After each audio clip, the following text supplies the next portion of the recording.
Yamakateerera kudai so ndiyo nyaya version yacho. Pane zvinhu zviri kuitika madzadiwa, zvinhu zviri kunetsa iko zvinezvi, current situation irimo muZimbabwe. Nezuro kwakanga kune musangano weMawo veteran avo vakazonge vave kukanganiswa nevechidiki vachiisirwa zvegure kuti vange vachivhiringidzwa papress conference yavo yavaita. Asi iko zvinezvi tiri kusangana nenyaya panapa yekuti zvone munhu akanga akatungamira ikoko anonzi Matibela wacho ave panguva yakaoma mushure mekunge paiswa tsamba warning kuti zvoni munhu iyeye haafanirwe kunge achibuda bhodha. Kana akangopinda kubhodha chete hanzi zvoni vanofanira kunge vachizivisa hurumende kuti munhu iyeye ave kubuda pabhodha. Ndo situation imwe iri kutoitika iko zvinezvi, current situation in Zimbabwe. 19 March nhasi ndo pari kuitika zvinhu izvozvizvi. Mawo veteran vatove panguva yakaoma mushure mekunge vaita zvinhu zvavari kuita zvikuda kuratidzira kutaura kuti zvichemo kana kuti kugunun'una kuda kuita zvinhu zvavaida kuita.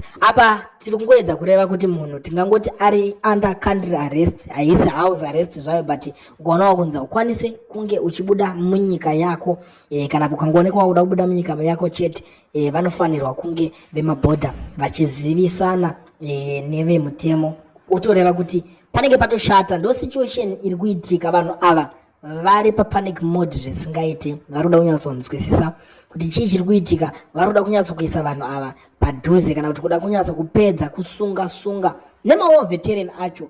Situation iyoyi iripo ikai iri kuvhundutsa veruzhinji, nekuti vanhu vari kushaya kuti zvivindi izvi hurumende iyi yava Mnangagwa iri kuzviwana kupi chaizvo zvekuti inopedzisira yave kushinga kuita zvinhu zvakadai so kuvarwi vehondo yerusununguko. Mawo veteran acho vakarwa hondo yacho ivo vavanoganza vachidada navo kuti tiri kutonga nyika nekuti isusu takaenda kuhondo.